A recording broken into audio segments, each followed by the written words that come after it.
کیا قرآن کی آیتیں پڑھ کر کسی پر پھونک مار سکتے ہیں کہ نہیں؟ آپ روح کی تبدیلی کی طرف توجہ کریں، روح کی تبدیلی۔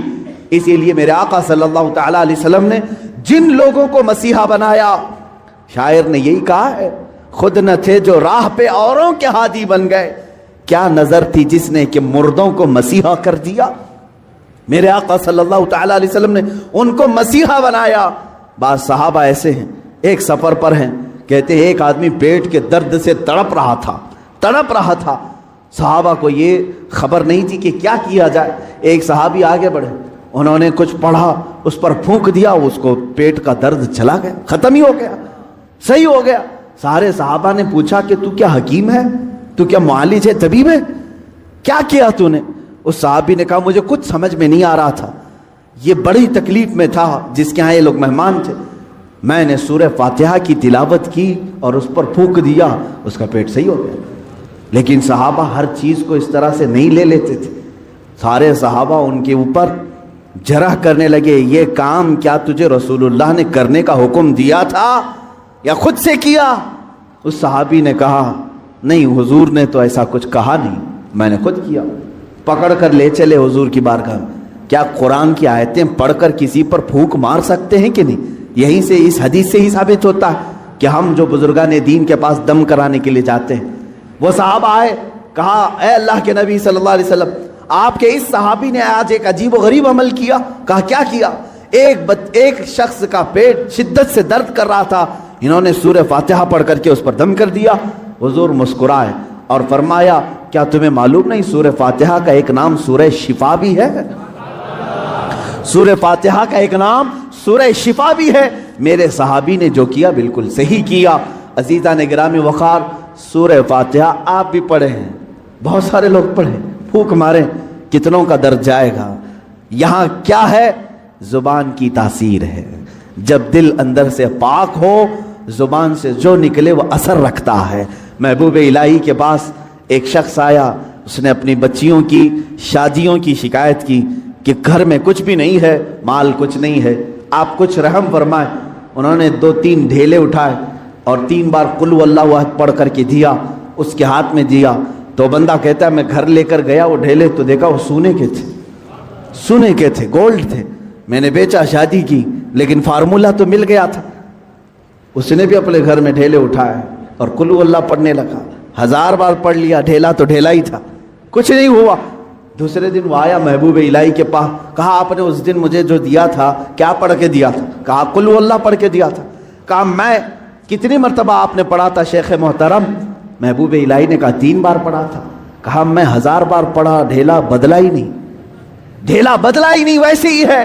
محبوب الہی نے فرمایا جا پہلے اپنی روح بدل لے، ہر چیز بدل جائے، اپنا دل بدل لے، اللہ تیری زبان سے ہر چیز کو بدل دے گا۔ آپ کی تاثیر جو ختم ہوگی تو روح کے بدلنے سے، آپ نے اپنی روح کو اور اپنے قلب کو غلاظتوں میں اگر رکھا ہے تو زبان کی تاثیر ختم ہو جاتی۔ حضرت سیدنا سلیمان جزولی رحمۃ اللہ تعالی جو دلائل الخیرات شریف کے مصنف، وہ کہتے ہیں درودوں کا مجموعہ انہوں نے لکھا ہے، کتاب لکھی ہے۔ ہم سفر پر تھے، عصر کی نماز کا وقت تھا، ٹائم ختم ہو رہا تھا، کنواں قریب میں تھا، وضو کرنے کے لیے، پانی نکالنے کے لیے کوئی چیز نہیں تھی، ہم پریشان تھے ساتھی لوگ۔ ایک چھوٹی سی 10 سال کی بچی آئی، اس سے کہا بیٹا تمہارا گھر قریب ہے تو بکیٹ کچھ لے آؤ، ڈول لے آؤ، پانی نکال کر ہم وضو کرنا چاہتے ہیں۔ اس لڑکی نے کہا پانی چاہیے آپ کو۔ وہ گئی اس کنویں کے پاس کھڑی ہو کر اپنا تھوک دیا اس میں، اور پانی جوش مار کر اوپر آیا۔ ان لوگوں نے وضو کیا۔ سلیمان جزولی فرماتے ہیں میں نے بچی کو روک لیا، بیٹا رک جا، ہم نماز پڑھیں گے، بعد میں تجھ سے بات کریں گے۔ نماز کے بعد انہوں نے کہا اللہ کا واسطہ دیتا ہوں، کون سا وظیفہ کرتی ہو، کون سا عمل کرتی ہو، تمہارے تھوک سے کنویں کا پانی اوپر تک کیسے آیا؟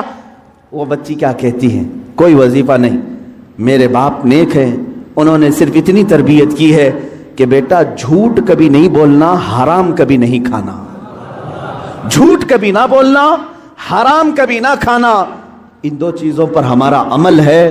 اللہ رب العزت نے زبان میں اثر رکھا ہے۔ عزیزان گرامی، یہ کرامات کی دنیا ہے، لیکن میں آپ سے یہ کہوں گا کرامات بعض اولیاء کو دی گئی ہیں، ہر ایک کے لیے نہیں، لیکن تمہارے لیے سب سے بڑی کرامت یہ ہے کہ کنویں کا پانی باہر آ جائے, سمندر کا پانی ہٹ جائے, یہ کرامات الگ ہیں.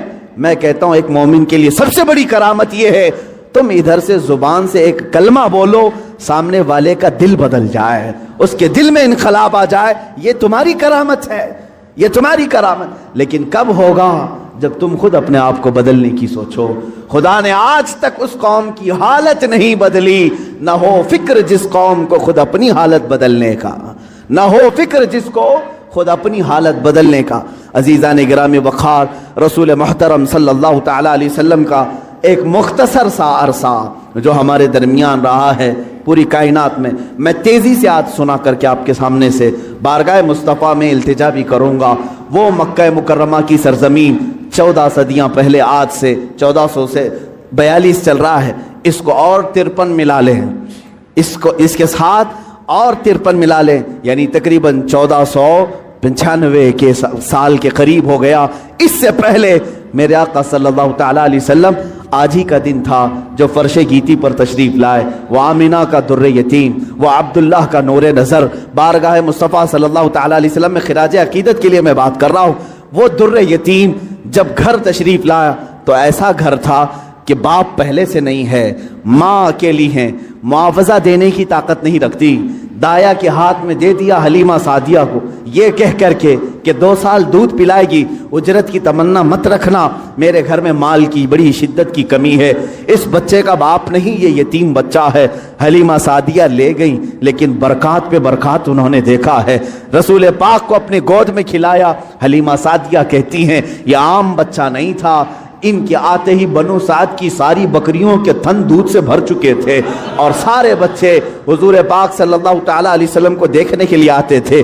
حتیٰ کہ حلیمہ سعدیہ کی بیٹی شیمہ کہتی ہیں, شیمہ کیا کہتی ہیں کہ ہمارے قبیلے میں, ہمارے محلے میں رواج تھا رات کے وقت یا شام کے وقت ساری لڑکیاں جو ان کے عمر کی تھیں, شیمہ کے عمر کی تھیں, وہ کہتی ہیں اپنے اپنے چھوٹے بھائیوں کو, جس کا بھائی ہوتا لے کر کے آتی تھیں, کمپٹیشن چلتا تھا.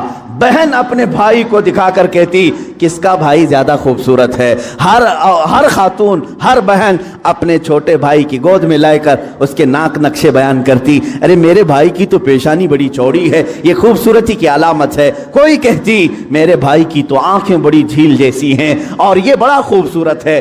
ہر خاتون, ہر بہن گود میں لیے ہوئے بچے کو اپنے بھائی پر فخر کرتی.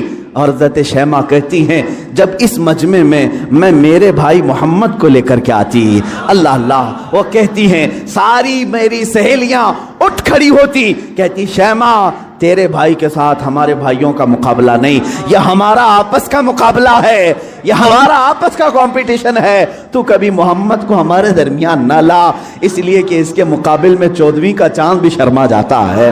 یہ بنو سعد کی خواتین کا کہنا ہے. حضرت شیمہ کہتی ہیں اس مقابل میں کبھی رسول پاک کو لے جاتی تو وہ ایکسپٹ نہیں کرتی, کہتی کہ شیمہ تیرے بھائی کے ساتھ ہمارے بھائیوں کا مقابلہ نہیں. وَأَحْسَنُ مِنْكَ لَمْ تَرَ قَطُّ عَيْنِي وَأَجْمَلُ مِنْكَ لَمْ تَلِدِ النِّسَاءُ. یا رسول اللہ آپ سے زیادہ حسین میری آنکھوں نے دیکھا نہیں, آپ سے زیادہ جمیل کسی ماں نے جنا نہیں. وہ 2 سال کی عمر پاک میں حلیمہ سعدیہ دوڑتی ہوئی واپس مکہ لے آئیں اور حضرت آمنہ سے کہا میں نے 2 سال کا عرصہ آپ سے مانگا تھا, لیکن 6 مہینے اور بڑھا کر کے دے دو, اجرت بھی نہیں چاہیے, معاوضہ بھی نہیں چاہیے. لیکن حضرت بی بی آمنہ نے اپنے پاس اپنے صاحبزادے کو رکھ لیا.